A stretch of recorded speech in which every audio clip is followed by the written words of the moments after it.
Developing right now on Morning News Now, summer swelter. This morning, millions of Americans bracing for another day of heat and humidity with triple-digit temperatures forecast from the south to the Midwest. We're tracking the conditions, plus the severe storm system taking aim at several states. Also this morning, frustration and finger-pointing over the Jeffrey Epstein case as President Trump looks to downplay his past friendship with the convicted sex offender. The Department of Justice now set to meet with Epstein associate Ghislaine Maxwell. But I think it's something that sounds appropriate to do. Yeah? It's sort of a witch hunt, just a continuation of the witch hunt. Now, controversy on Capitol Hill as the House looks to start summer recess early to block a vote on the Epstein files. We'll have the latest. Plus, it's sentencing day for the man who pleaded guilty to the murders of 4 University of Idaho students at their home nearly 3 years ago. Now, the victims' families preparing to address Brian Kohberger directly. We will tell you what to expect. And see you on the other side. This morning, the music world mourning the death of heavy metal legend Ozzy Osbourne. Black Sabbath frontman turned solo act and doting dad reality TV star being remembered for far more than his music. We'll look back at his life and his legendary decades-long career as some of the biggest names in rock pay their respects to the self-proclaimed Prince of Darkness. Good morning. I'm Christine Romans. I'm in for Joe today. Yes, that's our final headline. Christine's with us today. We're so happy you're here. I'm Savannah Sellers. We're going to begin this hour with that relentless heat dome that is roasting much of the nation this week. In spots from Illinois to Mississippi, the heat index will once again reach triple digits. That will put tens of millions under heat alerts throughout the day. And a combination of heat and high humidity will also bring the sweltering temperatures back to the Northeast over the next few days. Yeah, the potential for dangerous weather doesn't end there. Strong winds will bring a threat of isolated tornadoes to the upper Midwest today. That comes on top of even more flood watches for areas like Minnesota, which could be hit with another round of heavy rain. We're going to get a full forecast from our own Angie Lastman in just a minute. But first, let's go out to NBC News correspondent Shaquille Brewster, who's in Chicago with the latest. Shaquille?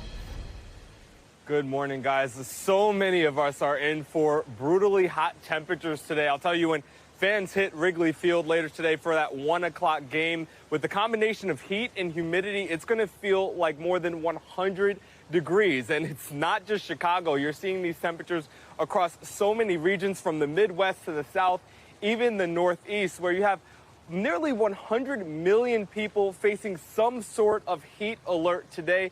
That heat, an oppressive heat, becoming dangerous at times. And all this coming after we saw those heavy downpours yesterday. If you look in the south, we saw heavy rain. Look at this video out of Florida, where in Melbourne, Florida, you had 4 inches of rain in a short period of time. This roof to this community center coming crashing down. Fire officials fortunately say 20 people were evacuated, but no one was injured, so definitely some good news there. Out west, the story was flooding overnight as that heavy rain came coming down, and we also had flood alerts that we were dealing with in that area. But again, the story today will be that heat. So much of the country experiencing what will feel like more than 100-degree temperatures. Of course, those are conditions that can become dangerous. That's why we talked to Wrigley Field, and they said they are taking precautions for fans, warning fans about the heat, telling them to stay in the shade as much as they can, and also providing cooling centers and cooling towels for fans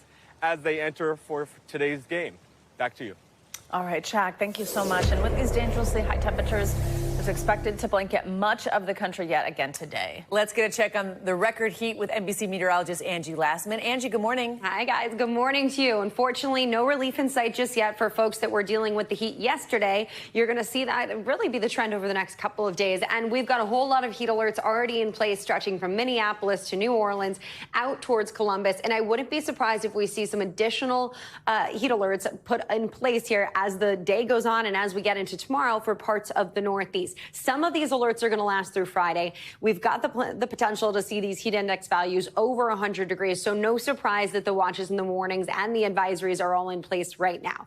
Here's the temperatures we're looking at. High 90s if you live in Memphis, Dallas, New Orleans, but those heat index values are going to be over 100 in a lot more spots than just that. We've got 111 for what it'll feel like in Memphis, 103 degrees in Chicago, where you just saw Shaq, and we've got 109 in New Orleans for the heat index later today.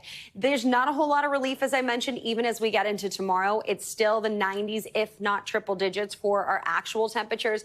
And the humidity, of course, going to play a part in just how warm it feels. Even warmer in Chicago tomorrow for what it feels like at that warmest point of the day. 106 degrees. You can expect 109 for Little Rock, feeling like the high 90s for Savannah, Pensacola, even Raleigh, and up north towards Washington, D.C. Feels like temperatures will be into those low 90s. That takes us into Friday, where we'll ramp up our temperatures for New York, Washington, D.C. We're going to be into the 90s, and again, feeling much warmer than that. So we keep that hot July trend going. Today, we're looking at a heat risk specifically on the major side of things here. Heat-related health impacts will be likely for about 35 million people. So if you're shaded in red, that's an area that you're going to want to take note of. We will see those temperatures lasting and being quite warm through the day today. All right, flood alerts, because of course we've got something else going on, and that's the rain, the showers, the thunderstorms, the potential for strong winds at that. Some flood alerts are up across parts of Minnesota and Wisconsin, and notice Duluth right smack dab in the middle of there. We're going to see some additional rain here as the day goes on across parts of the upper Midwest,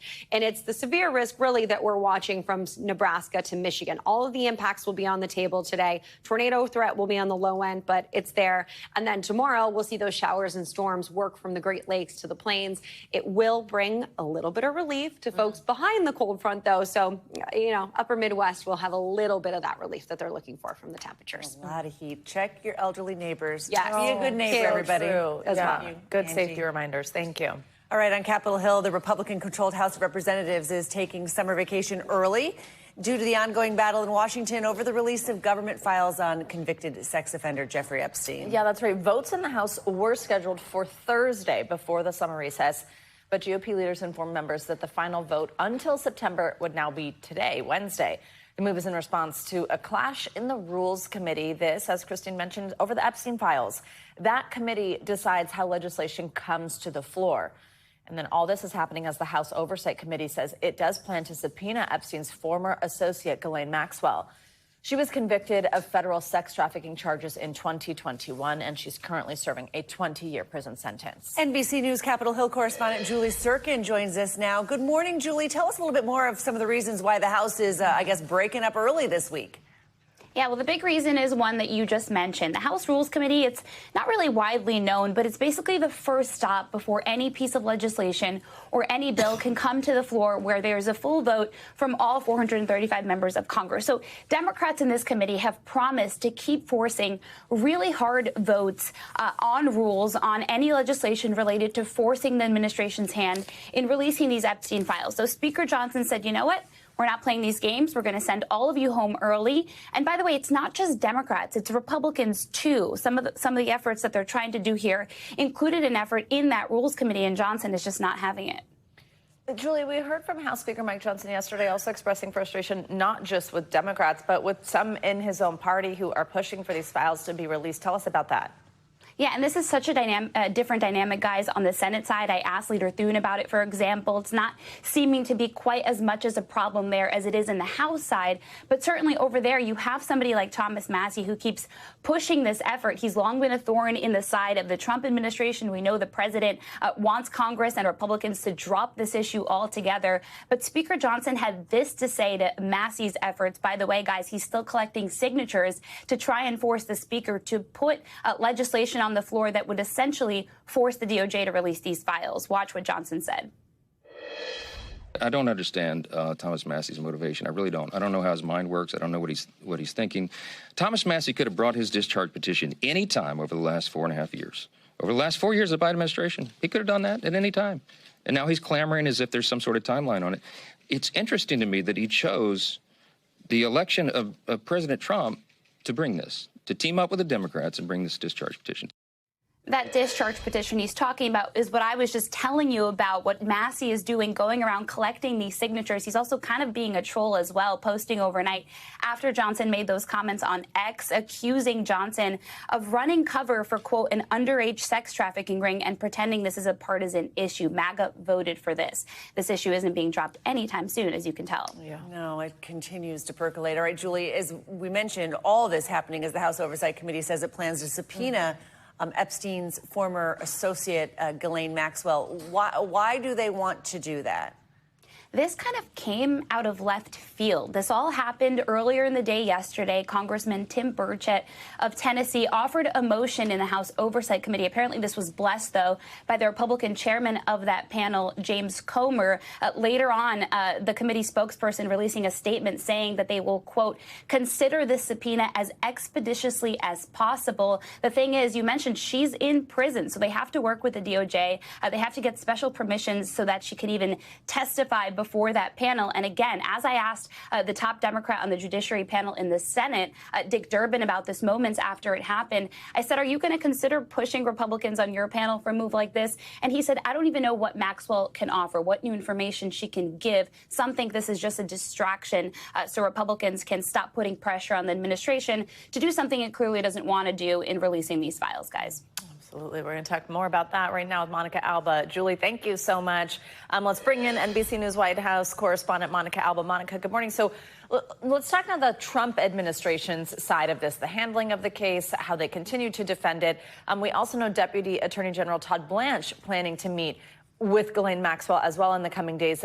In posts on X, Blanche appears to be criticizing previous Justice Department prosecutors who've investigated Epstein in these previous administrations. But where does the White House currently stand on this case? And same question Christine just asked Julie. What's sort of the goal there of bringing Ghislaine in here?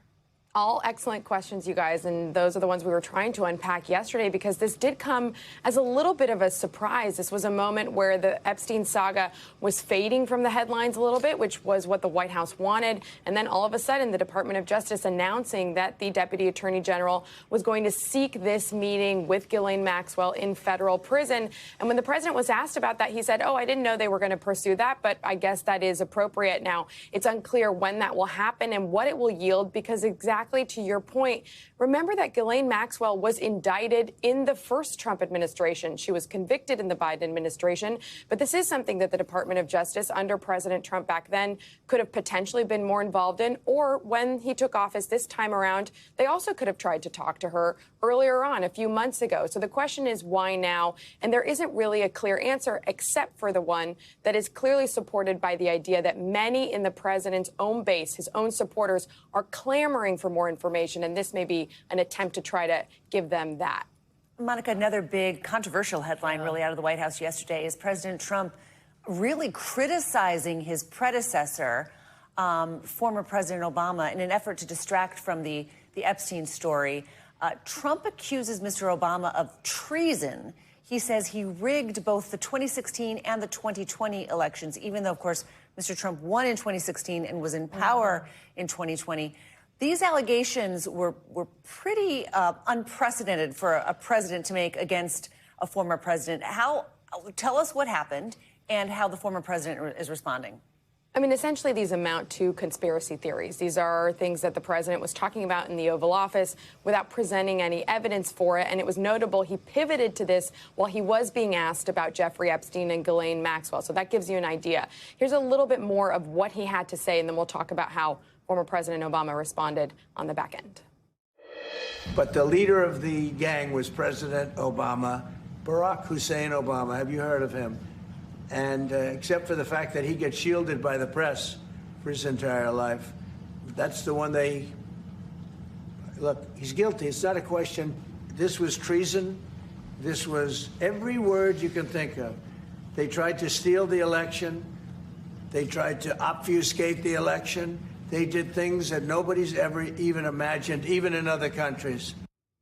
Now, the Director of National Intelligence, Tulsi Gabbard, claims she's going to have more information. But again, there's nothing to support what he just said there. And for his part, former President Obama's office issued a really rare statement calling these claims outrageous, saying they normally wouldn't weigh in on something like this, but they felt like they needed to combat this misinformation.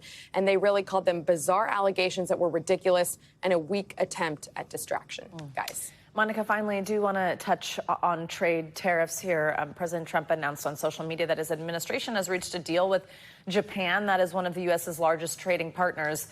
We've been waiting to see if deals are going to happen, what's going to go down.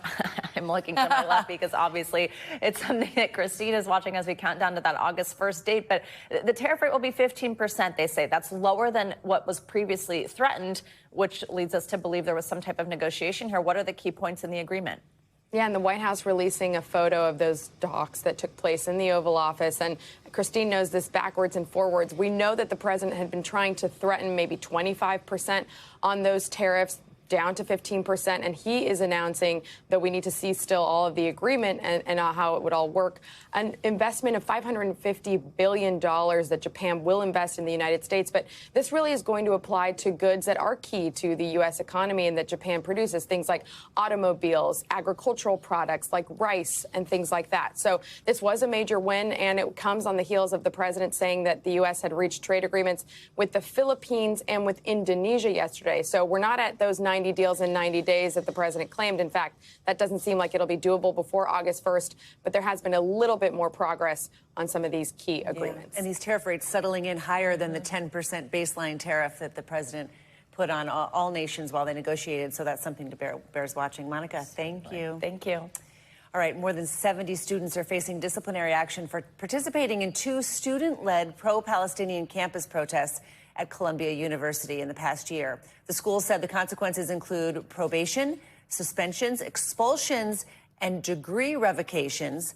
A source familiar with the details tells NBC News that more than 2/3 of the students were suspended for 2 years.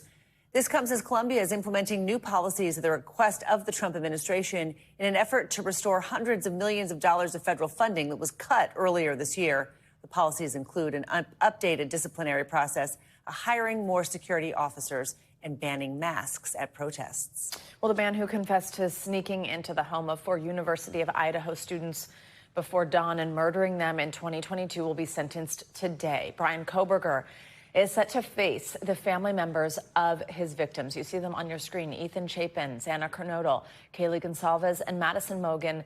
The families will be in court today. Investigators say they matched Kohberger's DNA to a knife sheath discovered at the scene. That's right. The 30-year-old former criminology graduate student pleaded guilty earlier this month, avoiding a trial and sparing him from the death penalty. NBC News legal analyst Danny Savalas joins us now with more on this. Danny, good morning. So Kohberger pleaded guilty. This was his plea deal. These 4 counts of first-degree murder, 1 count of burglary. We actually had Kaylee Gonsalves' parents here on the show last week. I want to play some of what Stephen Christie told me about their reaction to this plea deal, and we'll talk on the other side. Tell me what you make of this, how your family is feeling about this. We feel a little robbed. We didn't get any feedback on how this was going to occur, and he negotiated like a child. I mean, he didn't get anything other than a yes and a guilty, you know, and the kids deserve better than that. We felt very confident that a jury would convict him, and that's what we really wanted. You know, we felt if, you know, Ada County residents that sat in as a jury, they would convict him and they would sentence him to death. So, Danny, this plea deal takes that death penalty off the table, but what sentencing do you expect to see? Often at sentencing, even when there is a plea agreement between the parties, technically the judge can vary from that or reject that plea agreement. That is not likely to happen in this case, especially because there's virtually little, if any, variation in the potential sentences. Kohberger will almost certainly get those 4 consecutive life sentences without the possibility of parole. And then, of course, the additional 10 years for the burglary, because it's what the parties agreed to. And for crimes of this magnitude, there really isn't a lot of range. The judge can't on his own impose capital punishment. That will not happen.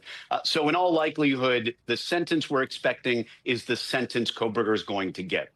Danny, both the parents and Bryan Kohberger are going to have the chance to speak at today's hearing. Having watched this case so closely, do you think we'll get any more answers today about why he did this? What went on that night? I mean, motive is just still the big question here.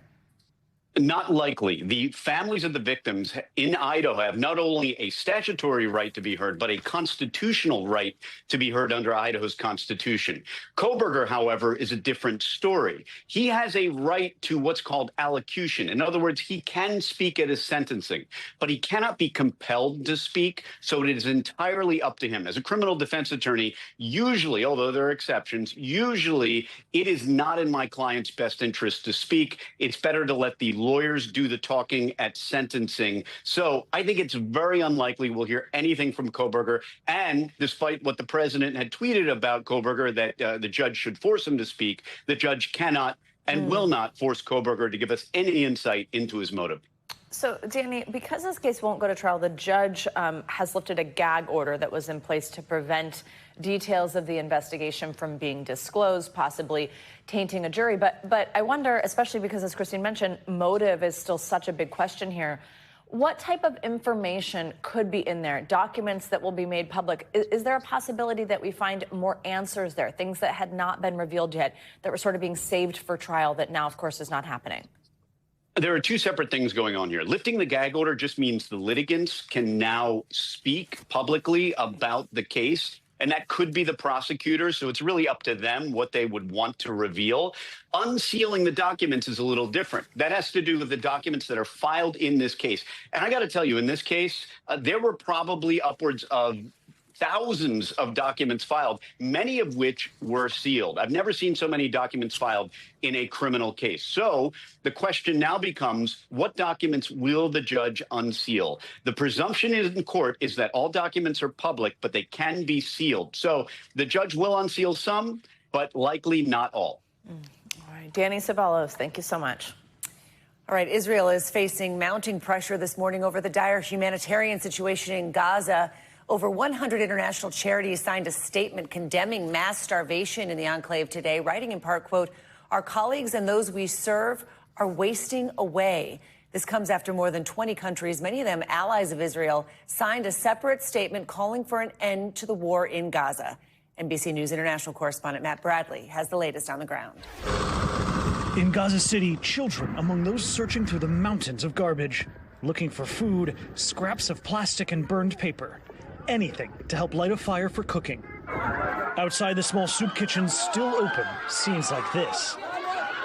The 15 pots of lentil soup not nearly enough for the massive crowds that come here. In the last 3 days, we noticed that increase the number of the cases are coming to the reception room of severe malnutrition. In the last 24 hours, 15 people, including 4 children, have died from malnutrition in Gaza, according to the Hamas-run Palestinian Ministry of Health. We reach a critical point regarding the health situation because now there is cutting of the road between the areas. Israel's military expanding its operations to an area in central Gaza, where officials believe some of the remaining hostages taken during Hamas's October 7th attacks may be held. The IDF says 950 trucks worth of aid are in Gaza, waiting for distribution. But on Monday, a joint statement by 28 Western countries, including Canada and the UK, condemned what they described as the drip feeding of aid, calling the Israeli aid distribution model dangerous.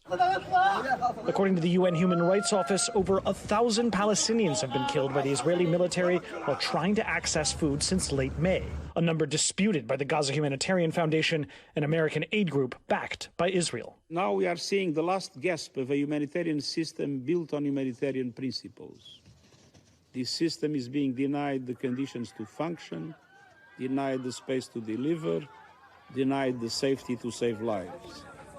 According to a spokesperson from the State Department, President Trump's special envoy to the Middle East, Steve Witkoff, is traveling to the Gaza Strip. This visit could signal some progress in ceasefire negotiations, which will hopefully bring relief to the people of Gaza in terms of additional aid. All right, much more to come here on Morning News Now. Later this hour, forever changed. Researchers offering a closer look at the pandemic's lasting effect on our brains. We'll break down the new study. Up first, though, after the break, remembering a rock legend, how the music world is paying tribute to heavy metal pioneer Ozzy Osbourne. That's next. Stay with us. We are back with an NBC News investigation into stolen smartphones. Now, multiple people across the U.S. have traced their snatched devices to an unlikely location in Miami before some of those phones end up overseas. NBC News correspondent Stephanie Gosk explains. Last January, Thomas Baker was out with friends at a bar in Charlotte, North Carolina, the last time he had his phone. It was kind of surprising because you don't really expect to be pickpocketed in Charlotte. But actually, phone thefts at bars in Charlotte have gotten so bad, the police posted this video warning online. I don't think this is a Charlotte issue. I don't think it's a Center City issue. I think this is a national issue. Back home, Baker logged into Find My iPhone on his laptop. I started tracking the location. Within hours, his phone went from Charlotte to Cowpen, South Carolina. Thomas Baker's phone was clearly on the move, and it ended up here, not in North or South Carolina, but Miami, Florida. And the Find My app placed it inside this 100-year-old church downtown. Pastor Gideon Ape is not surprised. He says dozens of people from all over the country have reached out about stolen phones since last August. So often, he reported it to the police, who came up empty. We started getting people walking up to the church, like, pounding on the doors. Okay, my phone is here, my phone is here. The pastor let them inside the church, walking them through the pews. The phones weren't here. Just to be crystal clear, Pastor Gideon, when you are not giving your sermon in front of a congregation, you are not collecting stolen phones, are you? No, absolutely not. No, not at all. Baker's phone's exact location was difficult to pin down, clearly not in the church, and more likely in a nearby building, making its way through something of a black market pipeline. And even though Baker had used Apple's security features to lock the phone, the hardware was still valuable. That's probably why it ended up in the last place it pinged, Hong Kong. We build these devices that are just so valuable that we just wave around, like, just literally shaking around gold bricks in the air. Andrew Huang is a hardware engineer and often visits this market in Shenzhen, China, not that far from Hong Kong, where he says the sale of cell phone parts does big business. You'll see bags, like just kilogram bags of cameras just sitting there, and you'll see like a pile of like 100 screens sitting on the other table. A long journey for a phone that was stolen in Charlotte, North Carolina, and a vivid reminder that on a night out, how about also don't keep your phone in your back pocket? Oh, yeah, I was going to get to that one, too. Yeah, don't keep your phone in your back pocket. As many friends lovingly reminded me that night. Lovingly. Good tip. Our thanks to Stephanie Goss for that report. Well, a special agent at the FBI told Steph that selling stolen phones on the black market is easier than ever, making phones a target for theft rings. All right, this morning, the music world is remembering pioneering heavy metal singer and Black Sabbath frontman Ozzy Osbourne. His family announced he died yesterday at the age of 76, surrounded by his family. Osbourne died just weeks after performing at his band's farewell show in England. He's often opened up about his struggles with drug and alcohol addiction. He spoke about the difficulty of his Parkinson's diagnosis. Our own Joe Fryer takes a look back at his life in the spotlight. It was just this month that Ozzy Osbourne, the Prince of Darkness, abdicated his heavy metal throne, a farewell concert with his Black Sabbath bandmates in their hometown of Birmingham, England. You have no idea how I feel.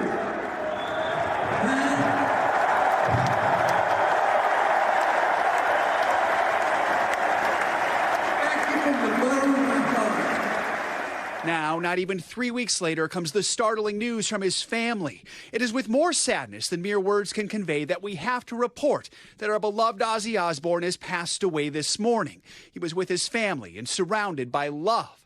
On social media, Black Sabbath posted this photo with a simple statement: Ozzy, forever. Osbourne was lead singer for the heavy metal group, rising to fame in the 70s. They pioneered a raucous type of music that made rock and roll sound like easy listening, with songs like Paranoid.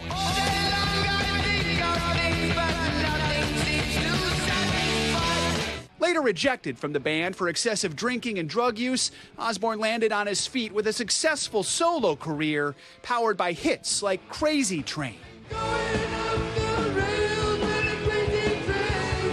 His decades-long career was punctuated by a single infamous moment, reenacted and parodied throughout his life: the time he bit the head off a bat. He thought it was a toy. I picked it up, bite the thing's head off, and suddenly everybody's freaking out because it's a real bat. Fans saw a lighter side of the metal god on the highly censored MTV reality show The Osbournes. Bubbles! Oh, come on, Sharon. I'm not Ozzy Osbourne, the Prince of Darkness. Over the years, he won Grammys, performed for the Queen, and created the music festival Ozfest. Tributes are pouring in. Elton John says he was a dear friend and a huge trailblazer who secured his place in the pantheon of rock gods. His bandmate Tony Iommi posting, "Rest in peace, Oz." And from Metallica, a photo with a broken heart emoji, glowing praise for the Prince of Darkness.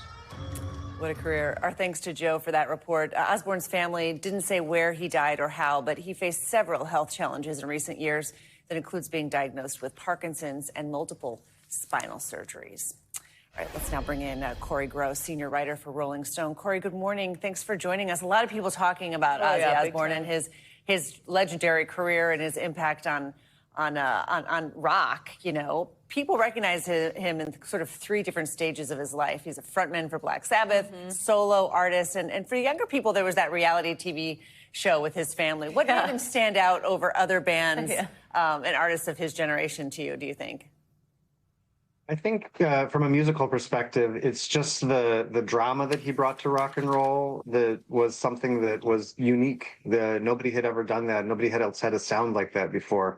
I'm reminded of when Black Sabbath were inducted into the Rock and Roll Hall of Fame. Lars Ulrich from Metallica said that you could boil down the entire heavy metal genre to just music derivative of Black Sabbath. That was the quote there, and I think that's just because there was so much character that had never been heard before in their music. Even though the band never thought they were heavy metal per se, they were just total originals, and that's something that he brought into his solo career, like you were talking about.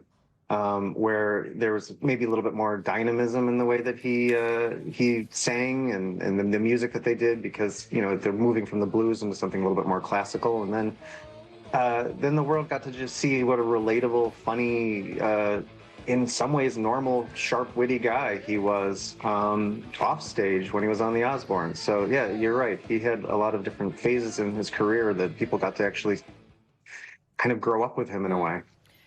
As we just heard in Joe's piece there, Ozzy's health issues were also very public over the years. His drug and alcohol addiction, and then his battle with Parkinson's. And he acknowledged these things out in the open. What was the impact of that? I think that one of the great things about Ozzy's legacy is that he did talk about everything. He never hid anything. In the 80s when he was, drinking, he would talk about his alcoholism and stuff like that. So when he did start getting these health ailments, beginning in the 90s, he thought he had MS. It turned out he didn't have MS, but he did a final tour and talked about it. And then just in recent years, he didn't ever want to hide anything from his fans. So, if he's having a hard time, he'll talk about it, and he knows that everybody supports each other. And I think that's one of the wonderful things about metal too, is that it's a community and everyone supports each other. And so he had this staph infection, and then he fell in the middle of the night, which injured his spine, like you'd mentioned in the piece. And then he had this Parkinson's.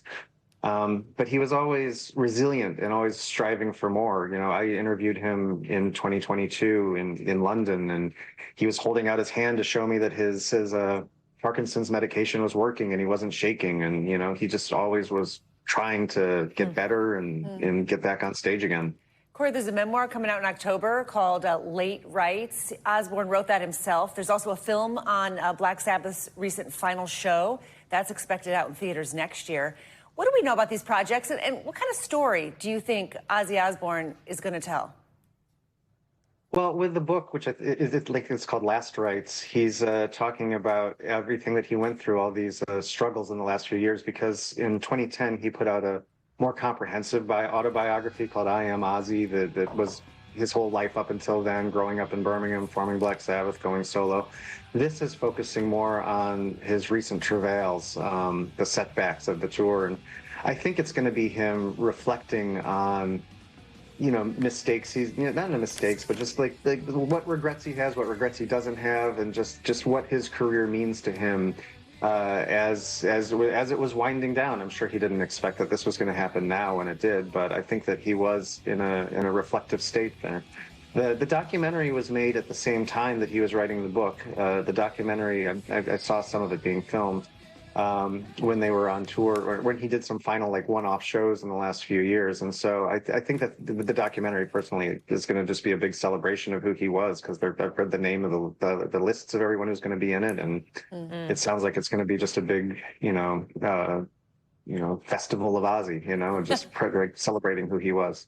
Wow. Full of Ozzy. All right, Corey. What a Burrell. legacy. Thank you so much, Corey. Thank you. Coming up, high risk. Researchers finding a link between a commonly used chemical and diabetes. What you need to know in our weekly checkup. Plus, some inspiration to get that morning workout in, folks. We're going to talk to a woman who's sharing her bodybuilding journey and lifting up others along the way. You're watching Morning News Now.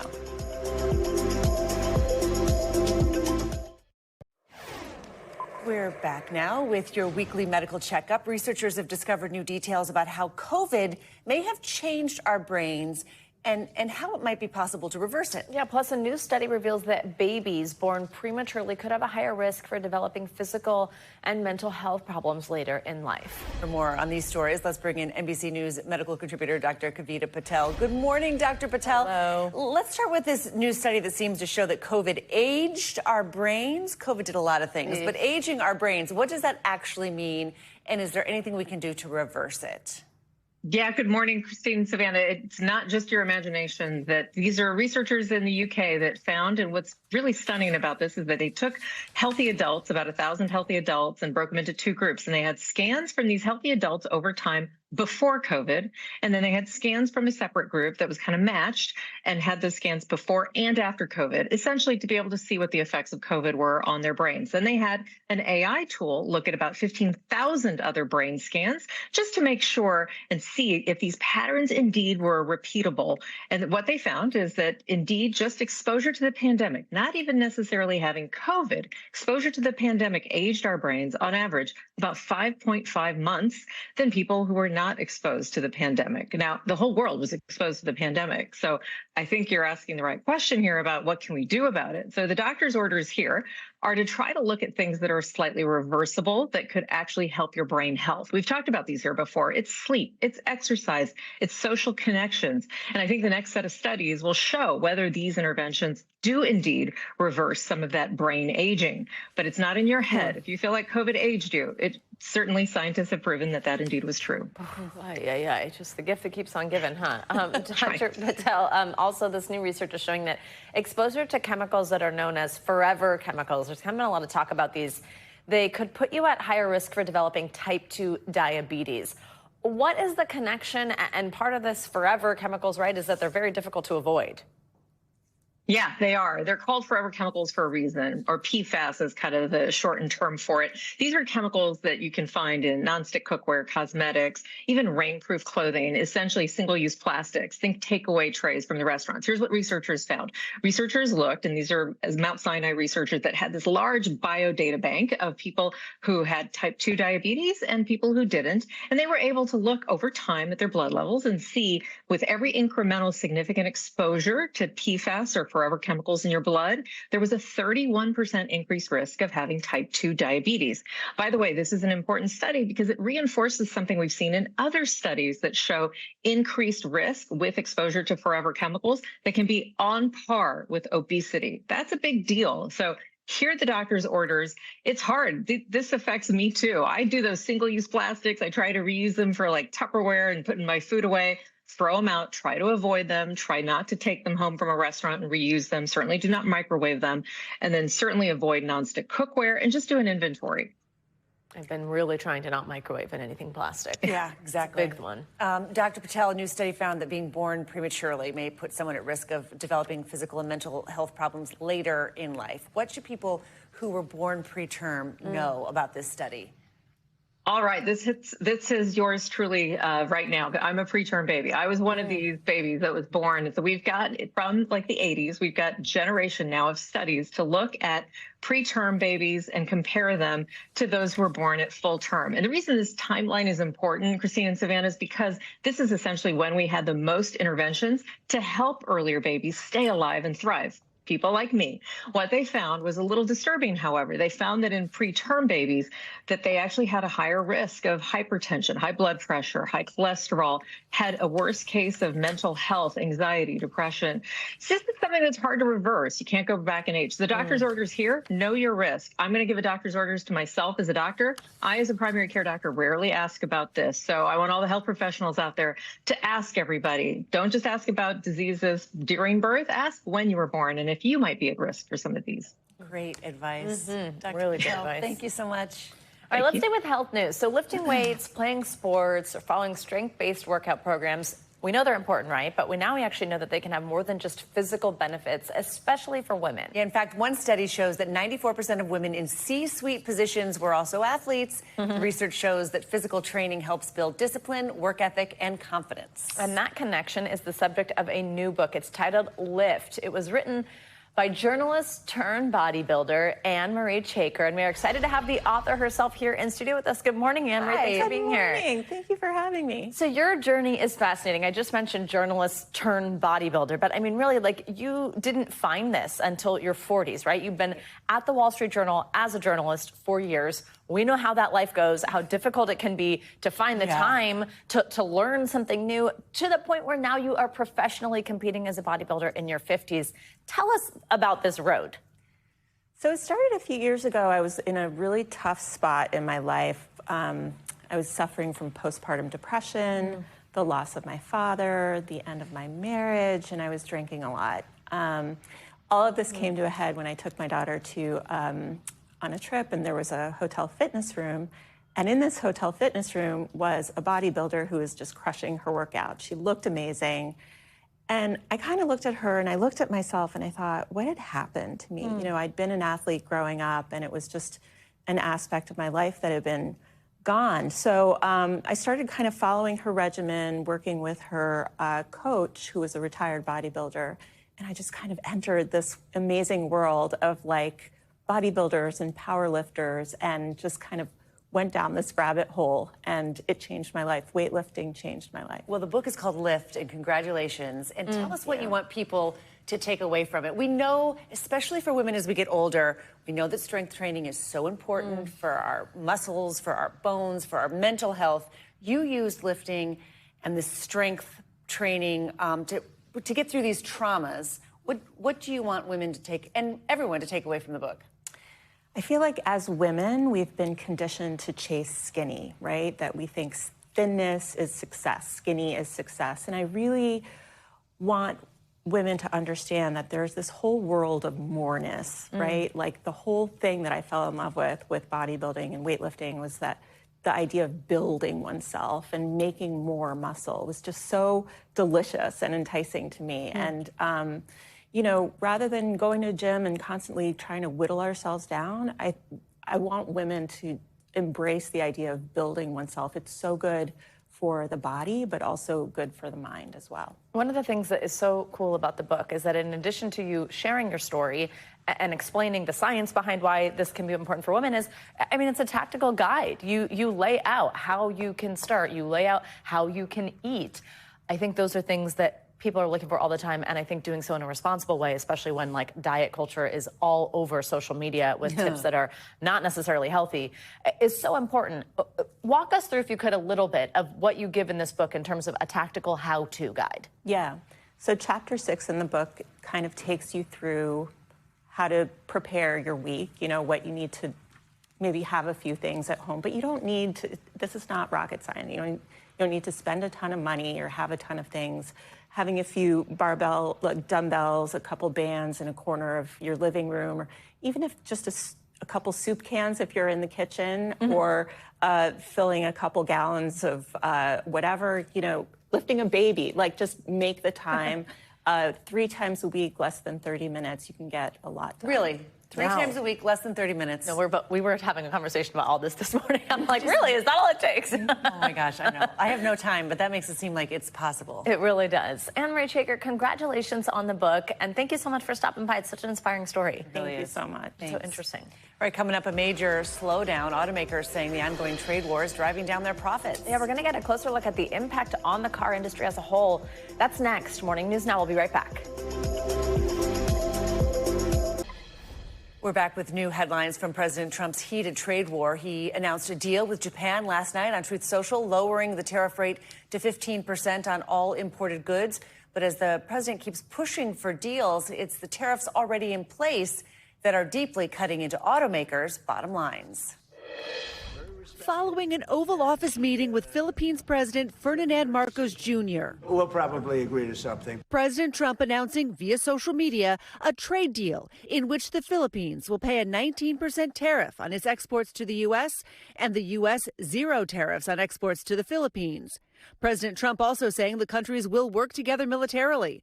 The Philippines has yet to confirm any details of the deal. The announcement comes ahead of the August 1st tariff deadline for U.S. trade partners and as the impact of tariffs already in place becomes more clear. Tariffs are obviously a big story for us. General Motors said the price tag for President Trump's tariffs was $1.1 billion in the second quarter. We don't expect any specific price increases related to tariffs. GM so far eating the tariff cost, trying to offset some of it through cost cuts and investments in the U.S. Many of the manufacturing announcements that we made earlier in the quarter about onshoring production here into the U.S. with $4 billion of capital initiatives are going to have an effect as we get 18 to 24 months down the road. But the current 25% auto tariffs hard to avoid. GM says they will cost the company $4 to $5 billion this year.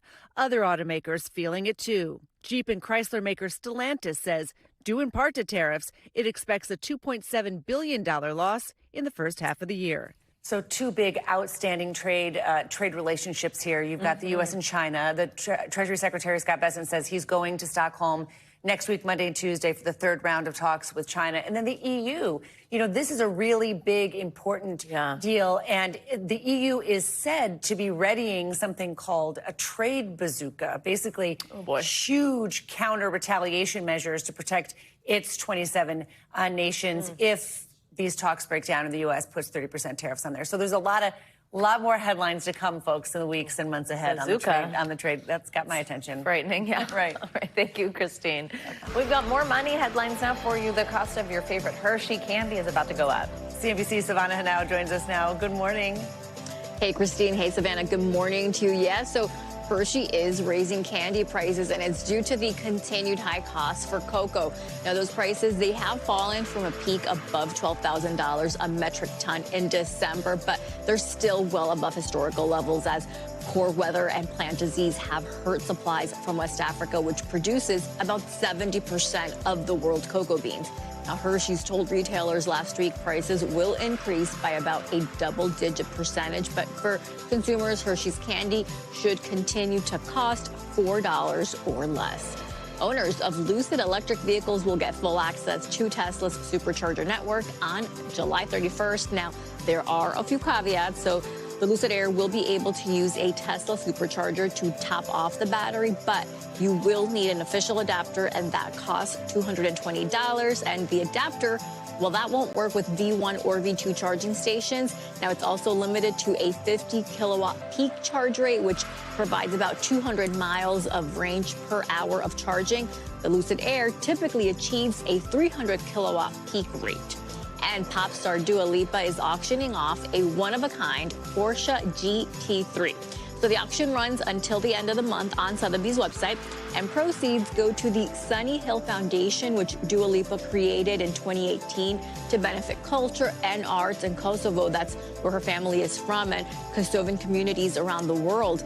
Now, the Porsche, which was unveiled at the Monaco Grand Prix in May, has 518 horsepower and a unique paint scheme of turquoise, red, green, and yellow on the body with bright red wheels. That'd look cool in my driveway. Very For cool. sure. For a great cause. For a great cause, too.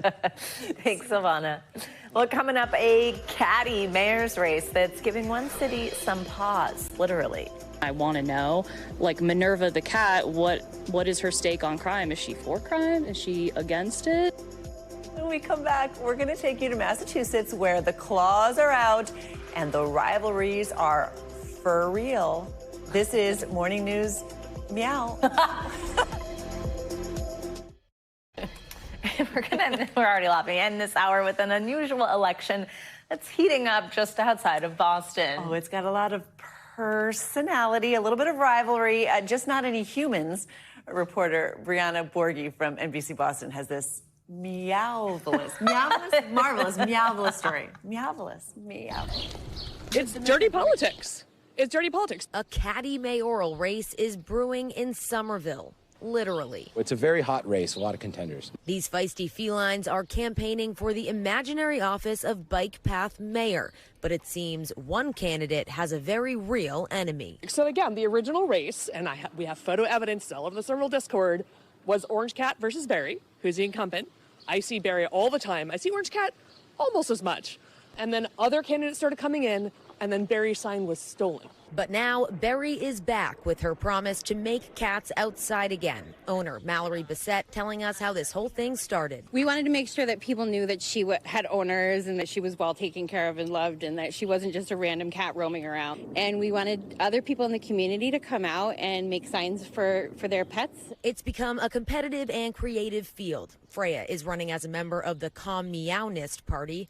Orange Cat is with the Catalyst Party, and Claudius is representing the Indoor Cat Party. I think there's a lot of humor in it, but there's also a lot of straightforward communication, and I think it's simply meowvelous. A dog duo has also put their paw in the fight. You know, the more diversity we have in the political race, I think that's good for everyone. And more candidates could try to claw their way to the top. I have a cat, actually have two cats, and I was thinking of how do I get a sign up for my cats? Unsurprisingly, voters have questions. And I want to know, like Minerva the cat, what is her stake on crime? Is she for crime? Is she against it? This is the kind of political drama I'm up for. Right? I'm all up for this kind of drama. How great are they in that town? Our thanks to Brianna Forgey for that report. There's a QR code on one of the signs for residents to cast their vote. Regina, our director. Remember, the chicken noise is also her. The voting closes September 5th. That's actually also the last day to register to vote in Somerville. There you go. Thanks for coming and rolling with all the puns, Christine. You're welcome. Make cats outdoors again. That was good. All right, that does it for this hour of Morning News Now. But stay with us. The news continues right now.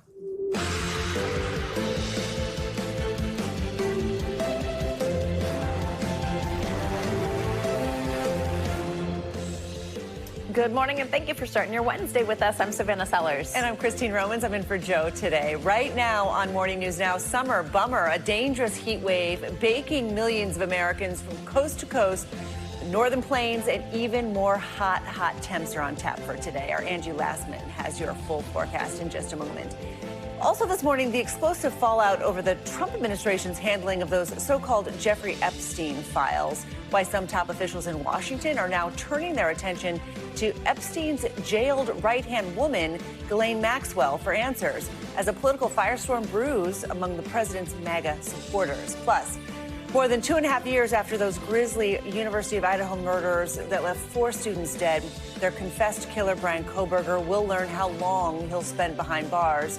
That's later today. We'll take you outside the courthouse as the victims' families prepare to confront Kohberger, likely for the last time. And later in the hour, we'll say our final goodbye to the Prince of Darkness, heavy metal legend Ozzy Osbourne, gone at 76, with tributes pouring in this morning from the world of music and beyond. Certainly. I know. We begin this hour, though, with that dangerous heat dome that's been baking the country for days. From coast to coast, millions will be seeking relief today from the heat that will once again bring triple-digit temperatures to several regions. That's right. And meanwhile, more flood watches, those are in effect also today across the Midwest, with the potential of yet another round of heavy rain. NBC News correspondent Shaquille Brewster joins us live from Wrigley Field in Chicago with more. Hey, Shaq, good morning.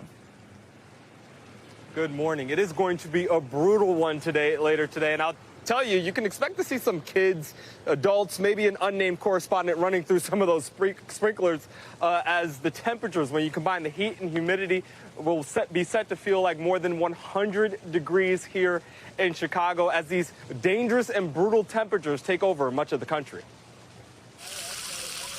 It's the peak of summer and the extreme heat is on. Hot. Miserable. Being in this heat, it's something different. Almost 100 million Americans under heat alerts this morning from the south to the Midwest to the Northeast. With one stretch under warnings that feels like temps could go up to 115 degrees. It should not be this hot. It should not be possible. On Tuesday, sizzling and steamy conditions already hitting, making it feel as hot as 116 degrees in Vicksburg, Mississippi. It comes after heavy rain and flooding in the west and an evening of downpours in the south. This roof of this community center in Melbourne, Florida, collapsing after more than 4 inches of rain came pouring down in a short amount of time. Fire officials say 20 people were evacuated, but no one was injured. In Enfield, North Carolina, the air conditioning and lights finally back on. Much needed relief from the heat following a days-long power outage. It was emotional because, you know, it's hot outside and this is a poor town. And in the Midwest, even the corn is sweating as water evaporating from crops releases into the air during this growing season, making it even more miserable. That translates to us as a little bit higher humidity than we probably would otherwise have in this region. I learned in reporting this story that's a phenomenon known as corn sweat. We are already feeling some of that humidity in the air right now, and that's why you have the Cubs. They're saying they are telling fans to take those precautions to get in the shade. They're also having misters out, setting up additional hydration stations so fans, employees, even players can make sure that they enjoy the game, but they're being safe as they do so. Wrigley's pretty good. Wrigley's pretty good, Shaq, about making sure that they've got like the cool towels and, you know, you can get hats and get out of the direct sun. Yeah. All right, thanks, Shaq. Let's get a check on those dangerously high temperatures expected again today. Yeah, we've got Angie Lastman here in studio tracking the latest for us. Hey, Angie, good morning. Hi, guys. Good morning to you. Any little bit is going to help today when it comes to beating the heat. We've got a lot of folks under these heat alerts. You just heard Shaq talking about nearly 100 million, and it's at 96 million right now. But we're expecting these numbers to grow here as the day goes on and as we get through the rest of our work week. We'll start to include parts of the Northeast here. I wouldn't be surprised. But in the meantime, it goes from Minneapolis all the way down to New Orleans. When it comes to the heat warnings, St. Louis, Little Rock, New Orleans, under those heat warnings, that means that we could see some of those heat index values surge past 115 degrees. The heat dome is responsible for all this. So essentially that means we're just keeping all this heat confined to one area. And that area specifically, Mississippi Valley up into parts of the Midwest. We've got Chicago headed to the low 90s today, but feeling like 103. We've got 111 for what it'll feel like in Memphis, 109 for your feels like in New Orleans. Even farther east, Charleston, as well as Atlanta, it's going to be the upper 80s to low 90s, but feeling well into the 90s. So a good chunk of the country under these really oppressive temperatures, not just today, but for tomorrow too. Triple-digit actual temperatures for Little Rock and Dallas are to be expected tomorrow. We've got feels like past 100 once again for Chicago, Columbus, Bowling Green, really you name it, and it's going to feel quite toasty. If you're looking for some relief, unfortunately, we're not going to get that into the picture here, at least in the short term. We instead will see the core of that heat kind of centered over parts of the Northeast as we get into the end of our work week and then into the weekend for some across parts of the Mid-Atlantic. Notice Raleigh expected to hit 90 degrees on Saturday. That means that, of course, we're looking at dangerous conditions for a lot of folks. Major impacts as far as health-related impacts are concerned, from anywhere from Minneapolis down to New Orleans, Jackson included in this. This is one of those days that you're going to want to check on your neighbors, make sure that the elderly, the kids are all taking care of the pets as well. Something that will go a long way. On top of that, have a way to get some of those alerts when it comes to severe risk. If you live from Nebraska to Michigan, that's where we'll see some of those thunderstorms igniting into the afternoon hours. So Minneapolis, it's not just hot for you guys there, but you're also going to see the potential for some strong wind gusts as well as hail. Tornadoes on the low end for that risk, but still it'll be possible. And again, Nebraska to the upper peninsula of Michigan will be possible. Tomorrow, we'll see some of those thunderstorms centered towards the Great Lakes and the flood risk, guys. We'll get back into the picture from Illinois to Kansas. We've got it all going on. If you're looking for quiet weather, you got to go out west. Oof. All right, Angie, thank you so much. You got it. Over in Washington, the political firestorm over the Trump administration's handling of the Jeffrey Epstein files, it's shown no signs of dying down. Now, Deputy Attorney General Todd Blanche says he's going to meet with Epstein's former accomplice and convicted sex trafficker, Ghislaine Maxwell. NBC News senior White House correspondent Garrett Haake joins us now with the latest on this. Hey, Garrett, good morning. Savannah, good morning. And this story continues to be one the White House just cannot shake. The fallout over the administration's handling of the so-called Epstein files is now bogging down Congress, too.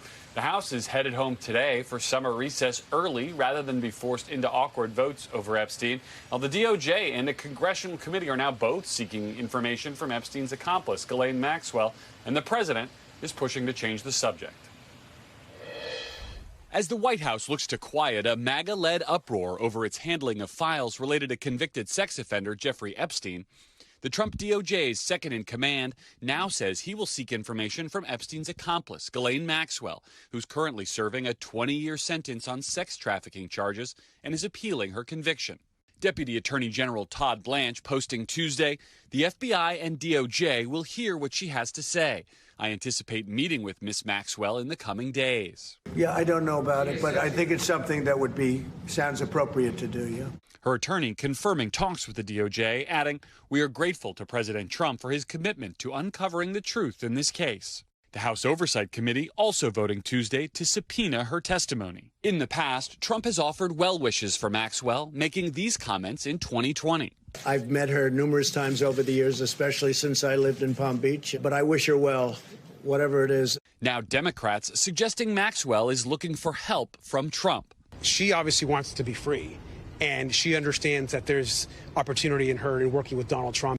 Though President Trump shrugged off a question about Maxwell yesterday, I don't really follow that too much. It's sort of a witch hunt. He and the White House have been well aware of the pressure from their base and trying to shift focus, including throwing out baseless accusations that former President Obama tried to influence the 2016 election. Yesterday, Obama's office issuing a rare rebuke, writing, "These bizarre allegations are ridiculous and a weak attempt at distraction." Overnight, President Trump coaching congressional Republicans on his strategy. Every time they give you a question that's not appropriate, just say, "Oh, by the way, Obama cheated on the election." For now, many seem happy to avoid the issue entirely. The House starting its summer recess early to avoid potentially embarrassing votes demanded by Democrats and some Republicans. For Epstein information, the Trump administration says it doesn't have. This comes down to what are Republicans afraid of? So when might we and the public actually get more information on Epstein from any of these efforts? Well, it could be a while. 2 federal judges said yesterday they need more information before they can rule on possibly releasing grand jury transcripts and set August deadlines for those filings. And the House Oversight Committee likely won't conduct their Maxwell interview anytime soon. And when they do, Savannah, they will have to do it at the Florida federal prison where Maxwell is serving that 20-year sentence. So much to still come on this. Garrett Haake, thank you so much. All right, later today, Brian Kohberger, the man who confessed to brutally stabbing 4 University of Idaho students to death back in 2022, he will be sentenced for their murders. Some of the victims' families are planning to be in the courtroom where they will have the chance to speak to him directly. NBC News correspondent Liz Kreutz is outside the courthouse in Boise with the latest. Good morning, Liz. Hi, Christine. Good morning. Yeah, just hours from now, right here, Brian Kohberger is expected to be handed down 4 consecutive life sentences as he makes what could likely be his final ever appearance in court. And it will be an emotional one, as some of the family members of the victims are planning to be there and deliver victim impact statements for the first time, where they will address Kohberger directly.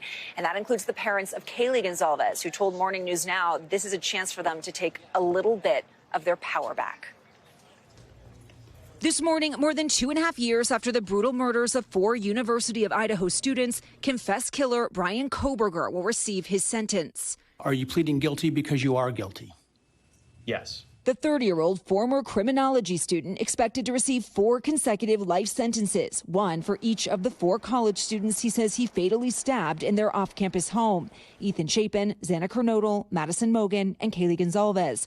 Earlier this month, Kohberger admitted to the murders in a controversial plea deal to avoid the death penalty, meaning he'll now spend the rest of his life behind bars, likely at this notorious maximum security prison south of Boise. In court today, several family members of the victims are expected to address Kohberger directly, including the parents of Kaylee Gonzalez, who had wanted Kohberger to face a jury. The couple recently sitting down on today. What was that like to hear him actually say he's guilty? It was very emotional.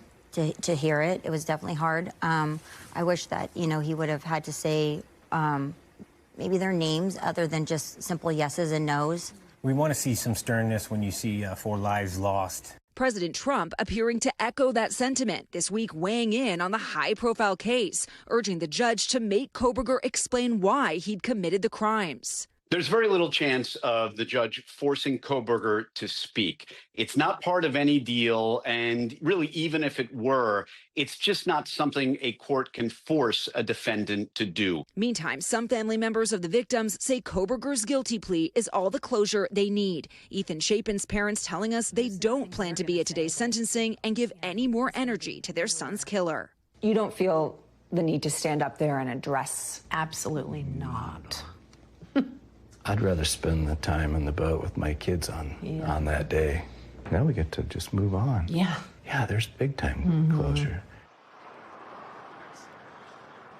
And while we do expect some of the family members, of course, to be giving those victim impact statements, it remains to be seen whether Bryan Kohberger himself will decide to speak. As for his appearance, a judge has ruled he can no longer wear civilian clothes, so we should expect to see him back in a prison jumpsuit before likely being locked away for life. Christine. All right, Liz, thanks for that. Well, we are remembering the life of heavy metal music icon and then later reality TV star Ozzy Osbourne. His family announced the rock legend's passing yesterday at the age of 76. Osbourne's death comes just weeks after he performed one final time with his band Black Sabbath in his hometown in England. Our own Joe Fryer has a look back at his career and legacy. Hey there, talk about one of a kind. There may never be another person like Ozzy. The rock legend, accused of worshiping Satan and biting the head off a bat, later became a beloved family man introduced to a whole new generation of fans during the early years of reality TV. His death comes just 17 days after his final concert, and now the tributes are pouring in.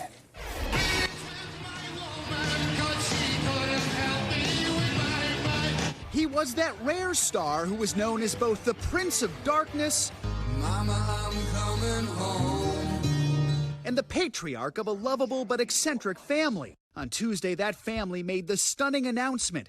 It is with more sadness than mere words can convey that we have to report that our beloved Ozzy Osbourne has passed away, adding he was with his family and surrounded by love. Ozzy first rose to fame in the 1970s as the lead singer of Black Sabbath, giving the heavy metal genre a major boost.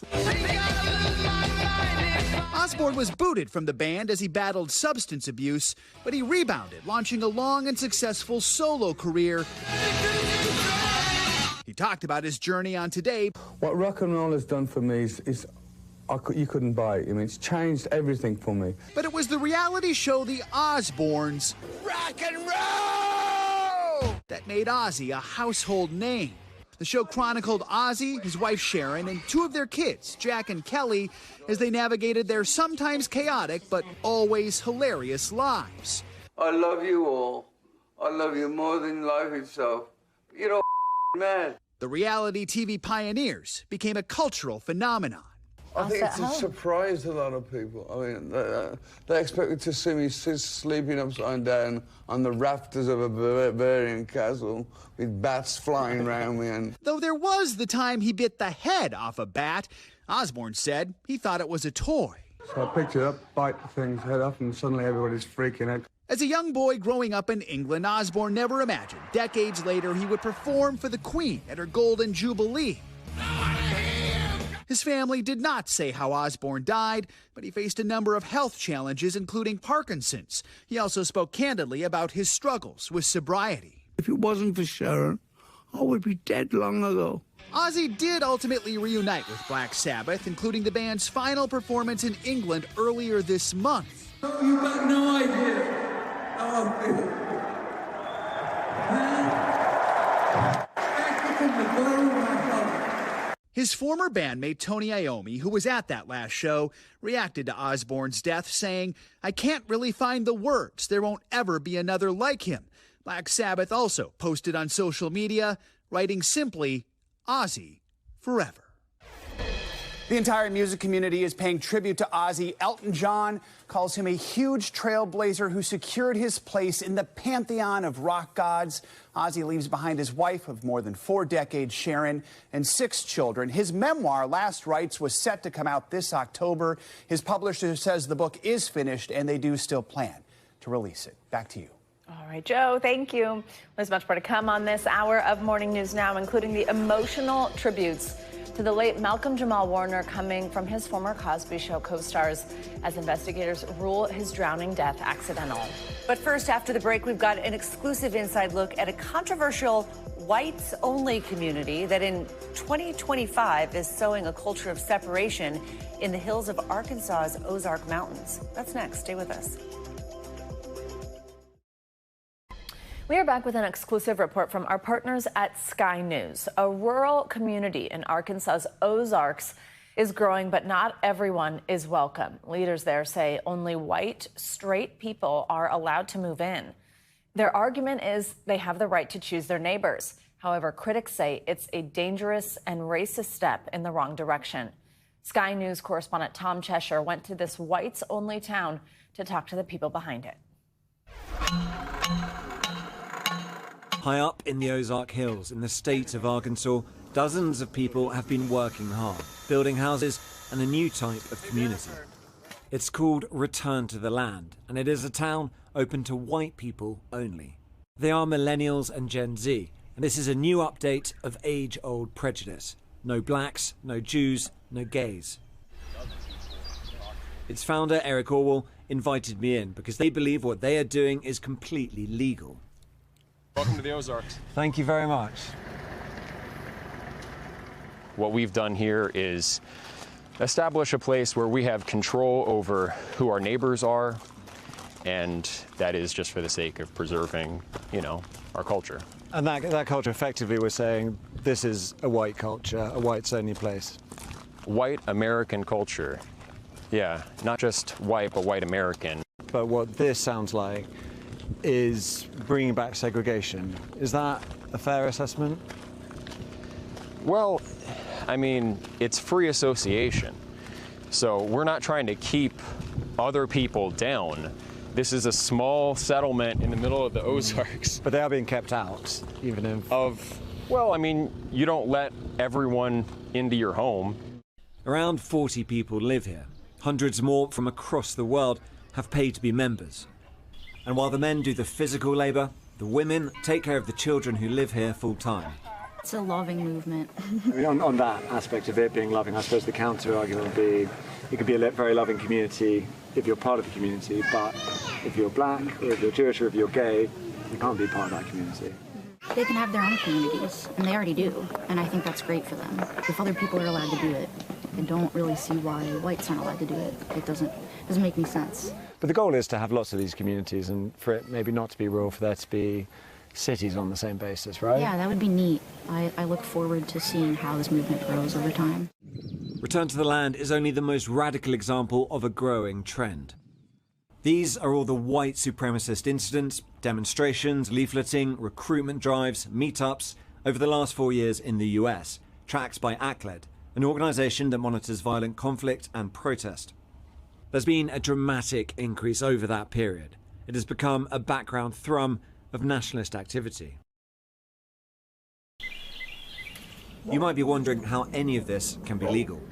Return to the Land is structured as a private members association, which they believe allows them to discriminate on the basis of ethnicity, along with other factors. That has yet to be tested in the courts and may well fail, according to civil rights experts. If you really look deep in the Civil Rights Act, that would state that, no, it doesn't state that. I think they misunderstand what it states, because there have been many organizations that tried to carve that out and say, hey, there are certain people I want in here and certain people I don't, and there was a lawsuit. And the person who filed the lawsuit won, because you cannot carve out and say, I want this group of people in and this group of people out. That's not right. Right or not, they are doing it and they are growing it. The Arkansas Attorney General has said his office is now reviewing the matter as a result of our reporting, and that there is no room for racial discrimination in Arkansas or anywhere in a free society.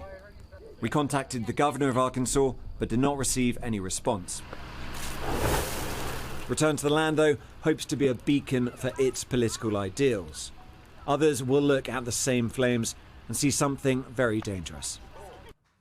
Our thanks to Tom Cheshire for that report. All right, tragedy in Zimbabwe. More than a dozen people are dead after a truck collided with a taxi. NBC News International correspondent Claudio Lavanga joins us from Rome with that and more news from around the world in 60 seconds. Hey, Claudio, good morning. Good morning, that's right. The police in Zimbabwe says that at least 17 people were killed after a head-on collision between a minibus taxi and a truck. Now, the crash happened in the town of Chitungwiza on Tuesday, about 15 miles south of the country's capital. The police say the truck veered into the opposite lane and collided with a minibus, killing the 17 passengers instantly. Let's go now to Ukraine's capital, Kyiv, where on Wednesday hundreds of people gathered to demonstrate against a new law they say weakens the independence of the country's anti-corruption bodies. The bill grants the Prosecutor General control of the National Anti-Corruption Bureau and the Specialized Anti-Corruption Prosecutor's Office. Critics say the new bill undermines their authority. And let's end this tour of the world here in Italy, where the Constitutional Court has ruled that the non-biological mother in a same-sex union is entitled to the 10-day mandatory paternity leave. It's the second time this year the Constitutional Court rules in favor of same-sex couples, despite efforts by Italy's first female Prime Minister, Giorgia Meloni, to crack down on surrogacy and promote what she calls traditional family values. Christine, Savannah? All right, Claudio, thank you. All right, this morning we're learning more about the sudden death of actor Malcolm Jamal Warner. Authorities in Costa Rica are ruling his drowning an accident. This as more of his former co-stars pay tribute to him. NBC News correspondent Jesse Kirsch is in Costa Rica with more. Good morning, Jesse.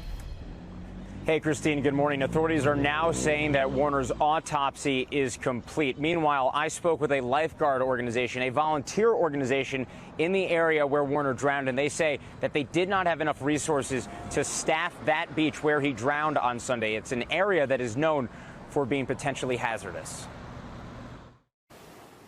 This morning, investigators in Costa Rica are calling the tragic drowning death of Malcolm Jamal Warner an accident.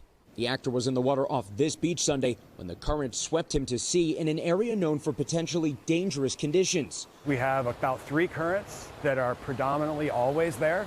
And the one that Mr. Warner was in was one of those.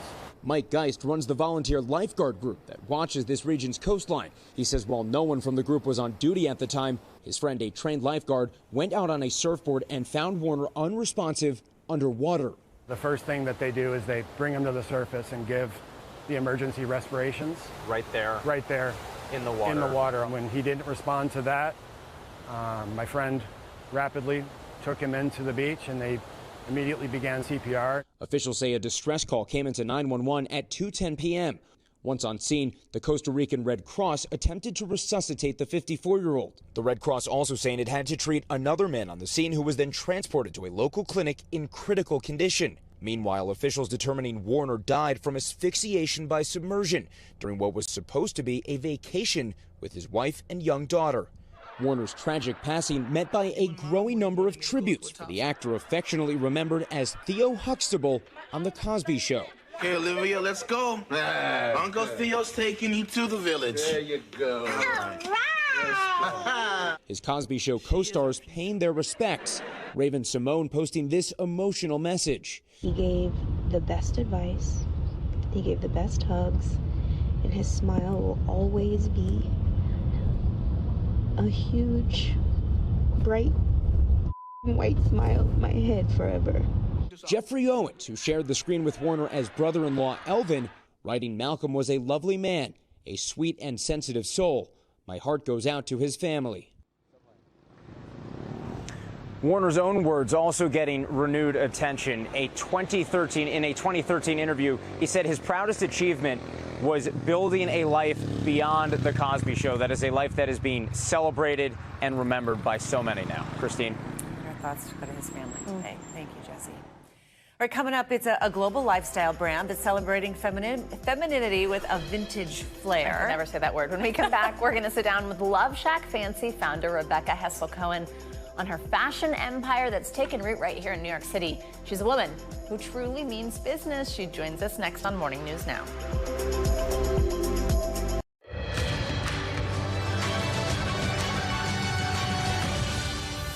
And we're back now with a closer look at what's making news in the world of politics this morning, starting with what President Trump is describing as a massive trade deal with Japan. NBC News Capitol Hill correspondent Julie Sirkin joins us with the latest. Hey, Julie. Hey, good morning. We begin on Truth Social. That's where President Trump, as you mentioned, shared that his administration reached, quote, perhaps the largest deal ever made with Japan. one of this country's biggest trading partners, to lower the tariff rate on that country to 15%. That's down from the 24% rate Trump threatened back in April, and more recently, the 25% Trump said he'd levy on Japanese imports. But here's the thing. Before Trump took office for a second time, the rate was less than 2%. Trump also saying in that post Japan would invest $550 billion in the U.S. while teasing trade deals with other countries in the coming days. Now to New Jersey, where there is a showdown over Alina Habba.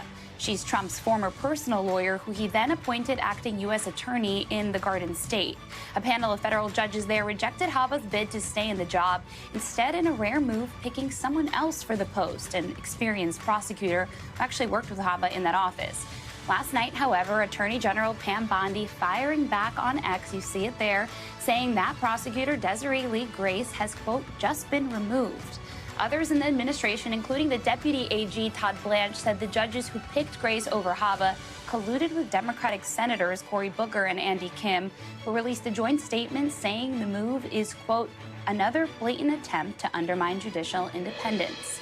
And finally, here in D.C., the John F. Kennedy Center's iconic Opera House may have a new name soon, because House Republicans are leaning in, all the way in, on the president's bid to Trumpify the cultural landmark. Some GOP lawmakers snuck in language into a spending bill that would designate the Opera House as the, quote, First Lady Melania Trump Opera House.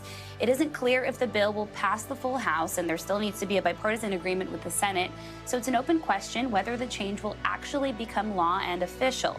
But interestingly, it appears one Democrat voted with Republicans in the committee to at least pass the amendment. Remember earlier this year, Trump fired the Kennedy Center board, and the new board elected him as its chairman. And that is a look at what is making news in politics this morning. Back to you guys. All right, Julie, thank you so much for the rundown. Well, on Wednesdays, as you may know, I always wear pink. And so it turns out does Rebecca Hessel-Cohen. This morning, as part of our series Women Mean Business, we're taking a closer look at her iconic brand. It's called Love Shack Fancy. It's a romantic, whimsical universe filled with all things girly, pink, and some vintage. We're going to talk to Rebecca live in just a moment. But first, here's some of her story. Rebecca Hessel-Cohen couldn't find the perfect bridesmaid dress for her wedding in 2010, so she created it, and thus, Love Shack Fancy was born. For 3 years after her wedding, Hessel-Cohen spent every free hour outside of her full-time job as the senior fashion and beauty editor for Cosmopolitan magazine, building Love Shack Fancy. Now, 15 years later, Love Shack Fancy is not just a global fashion and beauty brand. It's a romantic lifestyle and a celebration of femininity. From the very first trunk show to 21 stores across the U.S. and London, and dozens of collaborations with brands like Gap, Kendra Scott, and Pottery Barn, every collection was inspired by a special moment in Hessel-Cohen's life. She says Love Shack Fancy's mission has remained the same, making someone's wildest dreams come true. Rebecca Hessel-Cohen is a woman who means business. And we are so excited that Rebecca is here live with us in studio. Rebecca, good morning. Hi, welcome. Good morning. I love that you wear pink every Wednesday. I wear pink every Wednesday. I love that you're in pink with me. Thank it's God. solid. Christine does it sometimes too. Okay, but good. you know, and honestly, every now and then I forget it's Wednesday and then I don't do it. But we're so excited to have you here. I'm such an organic fan of the brand, and it's so fun when I get to do somebody on this segment where I wear your clothes and I just love them. I love your origin story. Tell us a little bit more about, like, none of these bridesmaids dresses on the market are working for me, so I'm going to make one. Yeah, so I was working as a senior fashion beauty editor at Cosmopolitan magazine.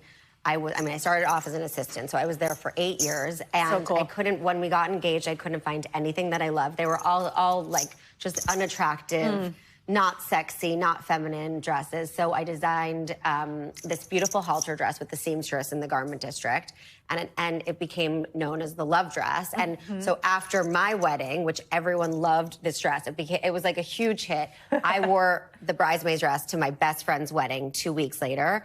And I was like, this is the best dress I've ever worn. So then I made another dress. I was always traveling on photo shoots. I made a dress that was like sheer.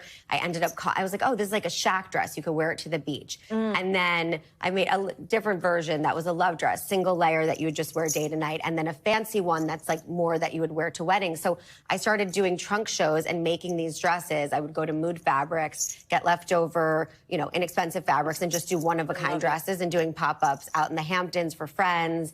And it was like whatever I could make, I would sell, and I was still an editor at Cosmo. So that was like for 2 years.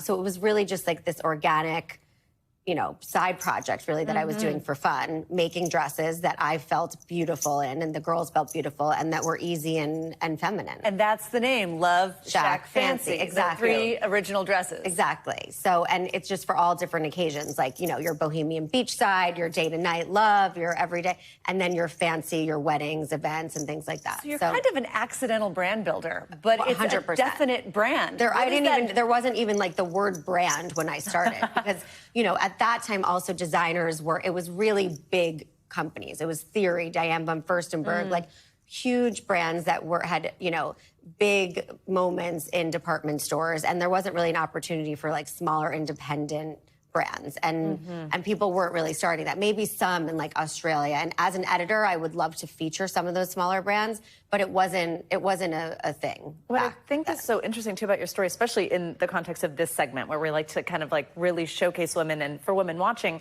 kind of inspire them if they want to do their own thing, is you kind of have had like 2 dream jobs, like, like a magazine editor. Totally. Like there are movies it was like about that another job. life. Yeah, and it was like I was obsessed with it. I slept with my BlackBerry, attached to me 24 hours a day. I traveled all over. I loved my job so much. And then the magazine world did start to change. It became, social media started. We started shooting influencers instead of just like celebrities and models and things. And I just felt like not challenged in the same way. And then as I started to make these dresses for fun, that it was like one day I actually was on the beach with Lisa Marie Fernandez, who's another designer, and she was a stylist, and she's like, I think you just need to give this a try. And I was like, do my own brand. Like, how do I even start to do it? So my husband, he was boyfriend, then husband, then he was like sitting and trying to do the spreadsheets. You love a boyfriend turned husband. Yeah, and then trying to of the career. figure I have out. one of those too. I'm not the numbers person. So like he was like teaching me the Excel spreadsheets. When you're buying this fabric, you have to price for this, the margin. Learning all of that was like it was a slow and steady experience. It's unapologetically girly. I love that about it. Very much so. Yes, very much. Because you can be out there and you can see, especially for women at work, you can see very just like the suit I'm wearing, for example. It's just like very basic. But this is really just embraces your girl. Yeah, and I think that it's really all about feeling, your best in your clothes and not having the clothes wear you wear the clothes, and really like expressing your personality and confidence and like beauty through that. So I think what's so important, so many of our customers wear our dresses and our clothes for so many special occasions in their life that I interact. It's my favorite thing to do is interact with our customers and listen to their stories. And it's always a story about a special graduation moment or, a bridal shower, or they bought this dress for their daughter. I was wearing a Love Shack fancy dress when I got engaged. Yeah, see, exactly. It's all, like engagement dress. Yeah, you got to keep it a secret. Yeah. But exactly, things like that. And it's always these really special moments that I love. And it really is like something that I feel a lot of our pieces can be passed down as well from generation to generation, so it's, yes, of course, we're inspired by trends, but it really is more of like a timeless. I also think, though, in addition to passing them down, what's been so cool and feels very, because there is a woman in charge, is the way that your business has evolved naturally and intuitively as your life has. Like when you had a daughter. Right. We go into childwear now. Right, exactly. So then she had little cute chubby arms, and I was like, oh my gosh, I can't find a dress for her. So we did this little flutter sleeve dress, and then that we still do it. And so then I started doing, babies, children's, and then same for homes. I love entertaining. And I was like, there are no fabric there. I don't really like any of the table linen. So then I would take our extra fabrics, throw it over a table, wrap a chair, and I was like, we should do home. So things like that. Very and even cool. Pottery Barn now, we do Pottery Barn kids, teen, and now we do adult. But when I was, when my girls were little, I would dream up everything I was creating in their rooms. I was like, imagine if this was like a Love Shack fancy world. So now, 12 years later, it's actually real life. Like you have the doll houses, you have the dolls, you have the curtains, you have the sheets, the bed. Literally, my friend just sent me a photo of like her little newborn baby wrapped in the little towel. It's oh so my gosh, cute. I love it like a dollhouse. Everything I dreamed of having, even when I was a young mom, it's now, so it does happen later on, but you're still dreaming of it while you're in the moment. And so I think that's what's really nice. We have like 15 seconds, but we love advice for other women who want to start their own thing. I mean, advice for other women, just follow your gut and stay true to like being authentic and having a strong vision and never veer from that. And when people tell you no, don't open stores, guess what? Open stores. If people tell you this isn't going to work, this isn't a trend right now, and if you believe it is, you have to go for it. Because every single obstacle that I've come across, and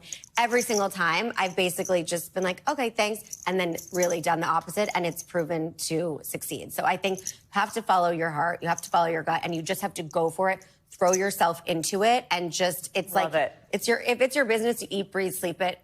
All day, all night. That's how you do it. If you want to wear tulle, wear tulle. If you want to wear tulle and embrace your cooking, you do it. Rebecca, thank you so much. Great to have you with us. Oh, that's fun. All right, coming up, staying safe at America's airports. Before you even step onto your flight after the break, why the TSA is now warning passengers to steer clear of terminal freebies like public Wi-Fi, even those charging ports. We've got your back next. We're back with a look at air travel safety. The threat is not coming from the skies, but from the palm of your hand. Yeah, get this. The TSA is warning travelers about these airport freebies, services you might take advantage of that may make phones and other devices vulnerable to digital threats. These cyber risks include malware hidden in these USB charging ports and insecure public Wi-Fi networks that can make travelers susceptible to these hackers. Yeah, we have Going spokesperson and travel expert Katie Nastro joining us for tips on what travelers can do to stay safe. Katie, good morning. Thanks for being with us. Many airport boarding areas have these USB charging ports built into the seats. Me too.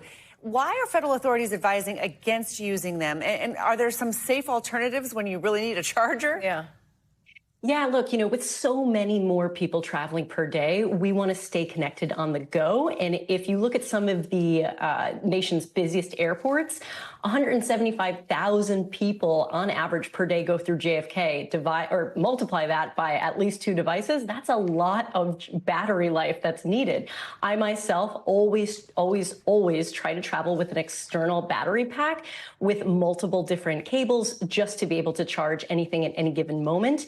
And really the precaution that the TSA is warning, and they have in the last few years, is that you want to make sure that your privacy is not going to be compromised. This is a term called juice jacking, where these chargers can actually have malware installed, and it basically can quietly take your data and your searches and basically everything that you're doing in the palm of your hand.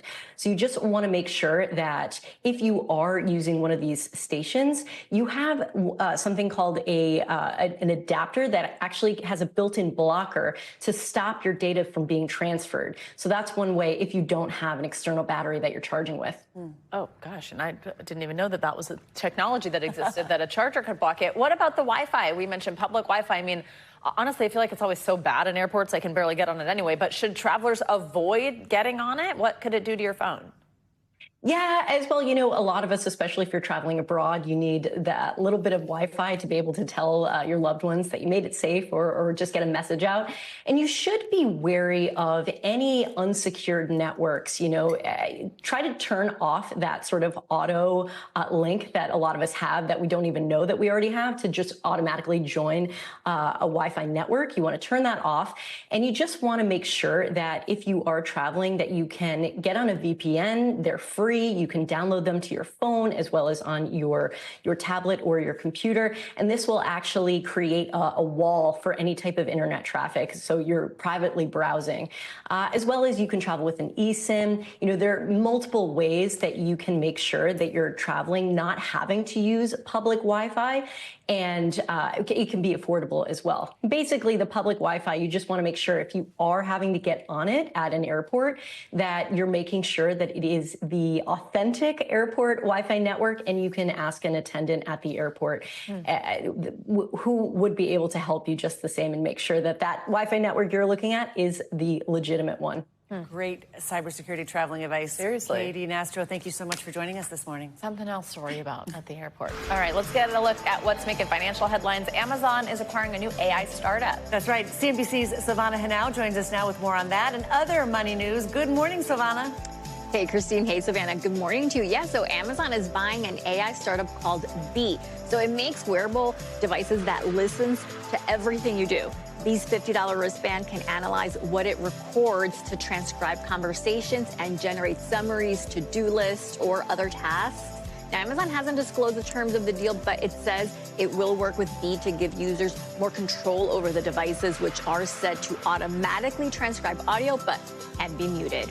Netflix has signed on to a new documentary about the Jussie Smollett alleged hate crime hoax that happened back in 2019. So the 90-minute film will feature an interview with the former Empire star and claims to have uncovered new evidence about the case. The director worked on the Netflix documentary about the Ashley Madison scandal, and it's being produced by the company behind the popular true crime series, The Tinder Swindler. And Bad Bunny is teaming up again with Adidas to create a new range of gazelles just as the superstar's concert residency in Puerto Rico kicks off.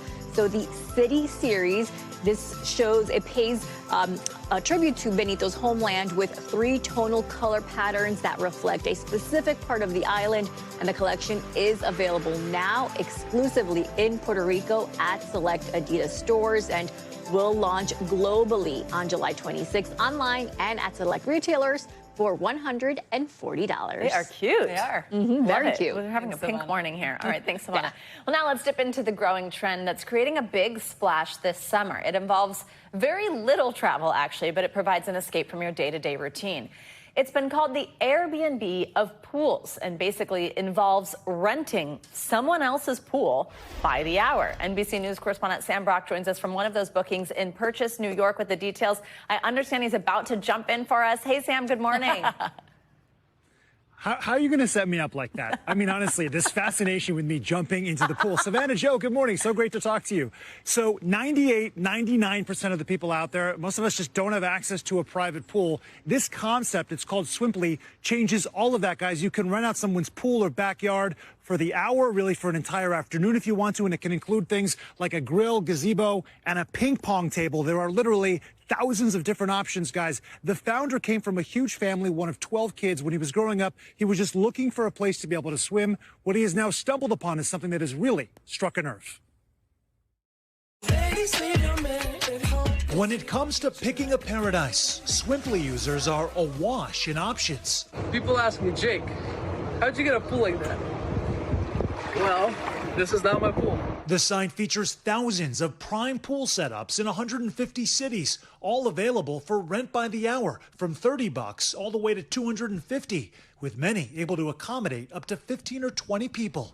For Joanne Clater and her kids, they can be here every day they would. She says you can't put a price on the convenience of a 20-minute drive from her North Jersey home to a pool close by. As a mom, how much of a game changer is this? Oh my God, completely. Would you rather go to where it's crowded or would you rather go where it's private? The site, which only requires that you set up a profile to book a spot and lets hosts establish the price and ground rules, is the brainchild of founder Bunham Laskin. You call it the Airbnb for pools? Is that a fair characterization? I think that's what we've been called. I think the biggest difference is that Swimply serves the locals. It's for the community, by the community. What the platform's grown into is a summer swimming sensation, catering to everything from mermaid meetups, which is a real thing, to pools that are pet-friendly. The latest trend on Swimply, and certainly the cutest one, is the dog families that now come to Swimply. Since 2022, the number of cities offering Swimply has jumped 400%, with available pools doubling to more than 15,000 in just the last year. The average booking, 2 hours long and 8 people. It comes as inflation and other factors have put a premium on value-based summer options, from day passes at hotels. So you're not staying overnight, but you can use all the amenities, things like pools, cabanas, spa, fitness, wellness, even the rooms just for the day. To extreme day trips. It is 5 a.m. in Austin. Let's go to Disney for the day. Where vacationers pack as much as they can into a one-day window. Good to see you. But the defining attribute for Swimply Come on in. might be the relationships, according to one superhost who calls his little slice of paradise Club Oasis. If you're pitching someone on the experience, what would you tell them? I had a great time meeting so many people throughout the last 5 years. So you love the community and connection aspect of Yeah, this. I do. And this backyard breakthrough may only be scratching the surface.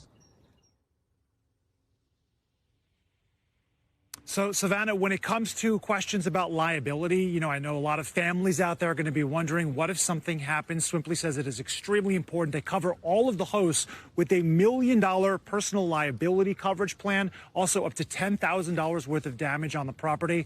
Beyond that, they vet all the hosts very carefully. And a key question here, what about a bathroom? 95% of the properties do come with a bathroom, inside or outside. Obviously, that's very important as well. And just real quickly, the economics, this costs $125 an hour to rent, but they allow up to 15 people here. So if you run it for 3 hours with 15 of your friends, it's like $25 a person for a little piece, as we said, of paradise. I will be reaching out to you before long to see what you guys are doing this next holiday. Savannah and Christine, back to you. All right, Sam, later we'll talk about that mermaid meetup you went to last week. Yeah, that too. That was my favorite part. Thanks, Sam. That does it for this hour of Morning News Now. Stay with us, though. The news continues right now. We thank you for watching, and remember, stay updated on breaking news and top stories on the NBC News app or watch live on our YouTube channel.